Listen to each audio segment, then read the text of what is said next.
السلام عليكم ورحمة الله وبركاته ضمان أصحابتنا أنت كحرن يوتيوب جانال كأنا SC 10 سو دوادا ميل والبعض أدونك دافيس كجوتان ما أنتو حاربا إن نيدا وداغو sida aad title-ka ama thumbnail-ka aad ka soo aragteen horta inta aan niila wadaagin waxa ka baryaya ina video-an like saarto una sii gudbiso asxaabtaada si ay u ogaadaan afar dhibaato oo laga dhaxlo qabyaalada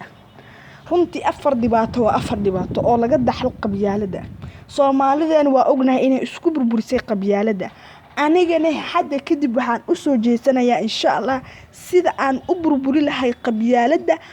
qurunkeedana meesha ka saari lahay okay hadda waxaan ila wadaagayaa afartaas dhibaato oo laga dhaxlo qabyaalada qof walbana waa laga rabaa inuu afartan dhibaato oo ka digdoonaado kow qabyaaladu waxa laga dhaxlaa burbur ayaa laga dhaxlaa qabyaalada maxaa yeelay qofka oo qabyaalad qaba maxalladii jir qofka kale waxa laga yaabaa wadanka inuu ku burburo كو waxaa tahay qabyaalad waxa laga dhaxlaa burbur labo colaad ila waa ognahay qabyaalad in laga dhaxlo colaad hadii ay meesha colaad imaato wadanka luuma heshiinayo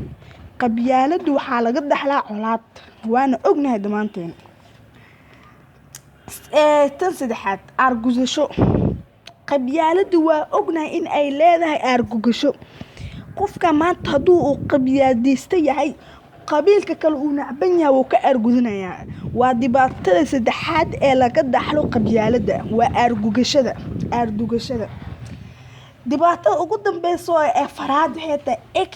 ama colaad x waxa la wadaa riixnimo waxa la wadaa qofka qabiilkaad waa soo dhaweynaysa qofka aan qabiilkaad ahayn waa riixaysa x riixtimo qabyaalada waa laga dhaxlaa meeshaas ayaan ku soo gabeynaa muuqaalkeena wassalaamu calaykum